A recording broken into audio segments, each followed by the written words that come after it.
This video was sponsored by Audible. Get your first audiobook for free when you try Audible for 30 days. Check out the video description to learn more.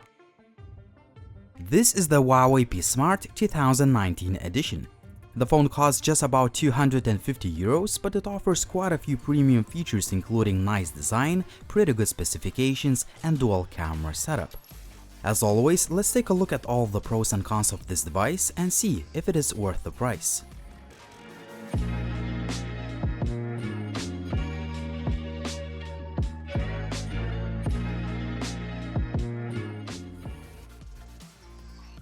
The phone ships with all the usual stuff, and some extras include a pair of earphones.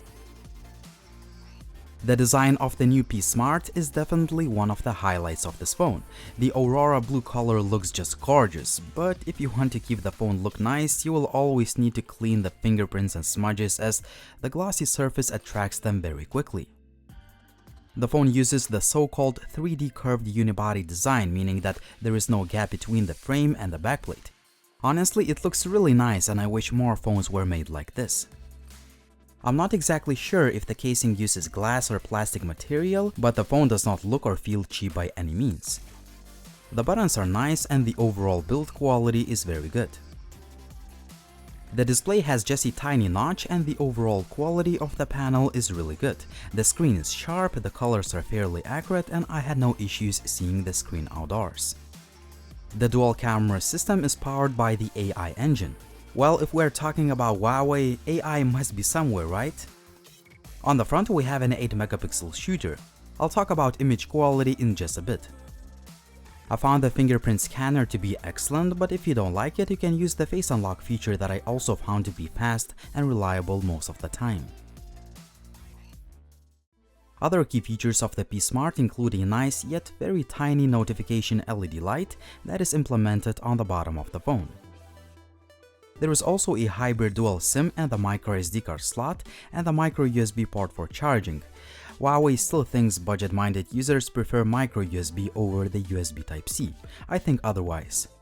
I found the headphone jack to provide pretty good sound quality. We have only one speaker that is implemented on the bottom of the device. On the other hand, the sound quality is good for a budget phone. Here are a few audio samples.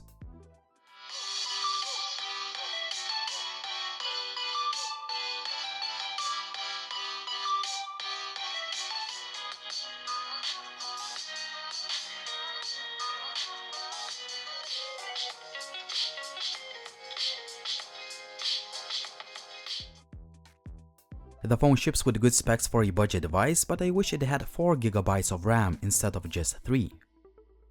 Gaming performance is just great considering the price of the phone. Games like Asphalt Extreme or Shadow Fight 3 run absolutely fine on the highest graphics settings, which is really impressive. Even the PUBG runs fine on medium graphics settings, meaning you'll be able to enjoy this popular game without paying premium for a flagship smartphone. Overall, I'm quite impressed with the gaming performance of the Huawei P Smart. The phone runs on the latest Android 9 out of the box, but we have EMUI built on top of it. That means you get a user interface that is packed with features and customization options. Huawei brags about the blue light filter in this phone, which is not a new feature by any means, but now you know it's here. You also get quite a few customization options, smart features, and settings that allow you to customize your phone.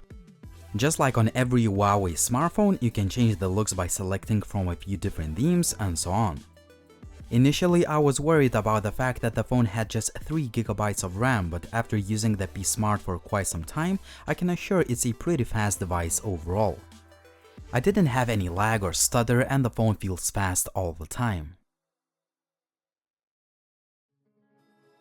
Daylight image quality is very good and it's definitely one of the best in the budget phone segment. I took quite a few pictures side by side in auto and AI mode. In my eyes, the AI helps capture more dynamic range and a bit punchier colors, but sometimes it fails adjusting the white balance. Therefore, some pictures with lots of snow have a bluish tint. On the other hand, most of the shots look really nice as the pictures have plenty of detail, colors are fairly accurate, and even the dynamic range adjustment is good. Portrait and aperture modes can take good pictures as the subject or object is usually nicely separated from the background. However, if you tend to take photos with blurred background in dimly lit environment, expect a bit softer images. Low-light image quality is actually very good for a budget device. There is also a dedicated night mode that brings more detail, but there is also a bit more noise in the images. While pictures taken using this mode may look cool on the phone screen, I prefer auto mode that takes pretty good low-light photos with less noise. Selfies usually look nice and sharp. Selfie portrait mode does a pretty good job separating the subject from the background, but there are a few artifacts in some of the pictures. If you take selfies in low light, the results may not always impress you, but the pictures are still usable. 1080p video quality is very good for a budget device as there is a good amount of detail and the colors are nice. The phone can also shoot videos in 1080p at 60 frames per second and the quality of footage is quite good, but the video is more shaky and the footage is noticeably softer. Both 1080p selfie video and sound recording quality are pretty good. This is handheld video, and as you can see, today is yet another winter day, meaning that the lighting conditions are not the best, but they are not the worst either. Make sure to check out my Facebook page where I uploaded more camera samples. Also, you'll find the links to the uncut video tests down below the video.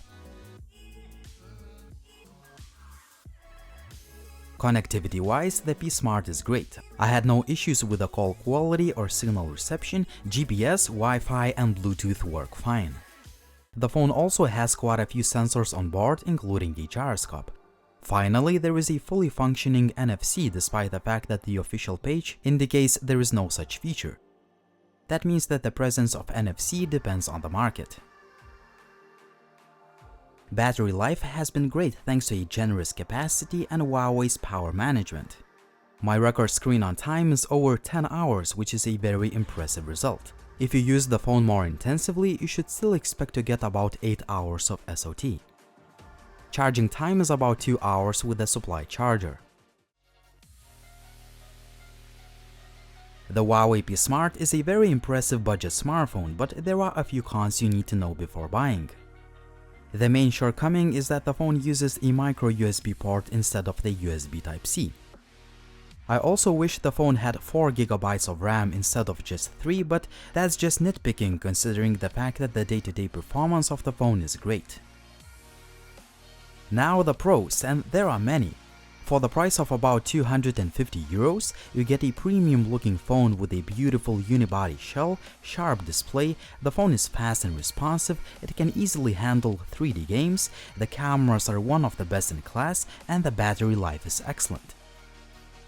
If you add some basic yet useful features like a micro SD card slot, a notification LED light, a headphone jack, a fast and reliable fingerprint scanner and face unlock features, you're looking at a solid budget smartphone. At the end of the day, the Huawei P Smart 2019 edition has just a few cons to consider, but overall, this is easily one of the best budget smartphones of 2019. The Huawei nailed it this time. I can highly recommend the P Smart if you're looking for an awesome budget phone. Now the word from the sponsor of this video, Audible.